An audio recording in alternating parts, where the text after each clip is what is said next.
আমরা আমাদের শিশুদেরকে শেখাই আলেকজান্ডার, বিশ্বজয়ী আলেকজান্ডারের কথা, আমরা শেখাই বীর যোদ্ধা নেপোলিয়নের কথা, আমরা শিখেছি ছোটবেলায় কলম্বাসের আমেরিকা আবিষ্কারের কথা, আমরা জানি বিশ্ববিখ্যাত চিত্রশিল্পী লিওনার্দো দা ভিঞ্চির কথা। কিন্তু অত্যন্ত দুঃখের বিষয়, আমাদেরকে কখনো শেখানো হয়নি অপরাজয় যোদ্ধা নবী মুহাম্মদ সাল্লাল্লাহু আলাইহি ওয়াসাল্লামের বীরত্বের কথা।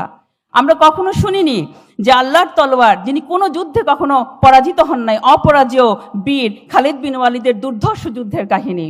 আমরা জানি না ইসলামের সেই সোনালী যুগ, সেই স্বর্ণ যুগের কথা। আমাদেরকে শেখানো হয় নাই, আমাদের শিশুদেরকেও শেখানো হয়নি। বারবি ডলের নাম শুনেছেন, বারবি একটা কার্টুনও আছে। এই বারবিকে এমনভাবে প্রমোট করা হয়েছে, এমনভাবে জাতির সামনে তুলে ধরা হয়েছে, Barbie dress, Barbie bag, Barbie অন্যান্য কসমেটিক্স দ্রব্য এমনভাবে মেয়েদের মগজে ঢুকিয়ে দেওয়া হয়েছে যে তারা বারবির মতো জিরো ফিগার করার জন্য এই যুগের মেয়েরা খাওয়া দাওয়া ছেড়ে দিয়েছে। বর্তমানে মায়েরা আমরা নিজেরাও ডিভাইসে আসক্ত, নিজেরাও ডিভাইস দেখি, হিন্দি সিরিয়াল দেখি, হিন্দি সিরিয়ালে আসক্ত, পাশে বাচ্চাকে নিয়ে বাচ্চাকেও এগুলো দেখাই। ধীরে ধীরে যেটা হচ্ছে সেটা হচ্ছে এই শিশুরা এই হিন্দি সিরিয়াল দেখতে দেখতে বা এই ধরনের নাটক সিনেমা দেখে তারা পারিবারিক কিছু নোংরা রাজনীতি, অশ্লীল পোশাক আশাক, অশ্লীল আচার ব্যবহার এবং বিভিন্ন ধরনের নেতিবাচক বিহেভিয়ার তারা শিক্ষা গ্রহণ করছে। আজকে আমি এই নারী সম্মেলনে দাঁড়িয়ে, যেহেতু আমি শিশুদেরকে নিয়ে কাজ করি, তাই নারীদের ভূমিকা, শিশুদের লালন পালনে নারীদের ভূমিকা নিয়ে আমি কিছু কথা বলবো।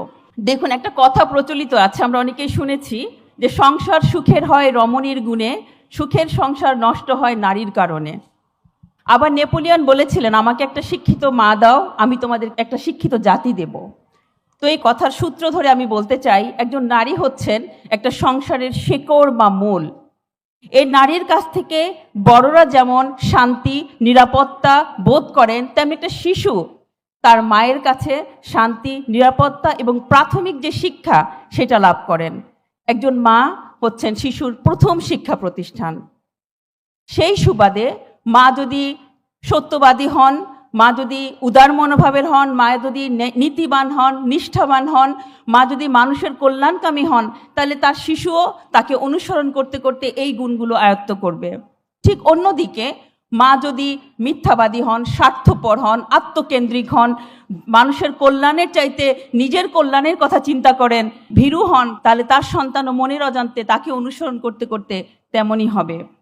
তো বর্তমানে আমাদের মায়েরা যান্ত্রিক জীবনধারার কারণে অনেক সময় কর্মজীবনে, পেশাগত জীবনে এই যান্ত্রিকতার প্রভাবে তারা শিশুদেরকে একক পরিবারে বড় করছেন, যার ফলে এই শিশুদের ভিতরে এক ধরনের স্বার্থপর এবং আত্মকেন্দ্রিক মনোভাবের সৃষ্টি হচ্ছে, যা তাদের বৃহত্তর জীবনে দেশ ও জাতির কল্যাণে ভূমিকা রাখার ক্ষেত্রে প্রতিবন্ধকতা সৃষ্টি করছে।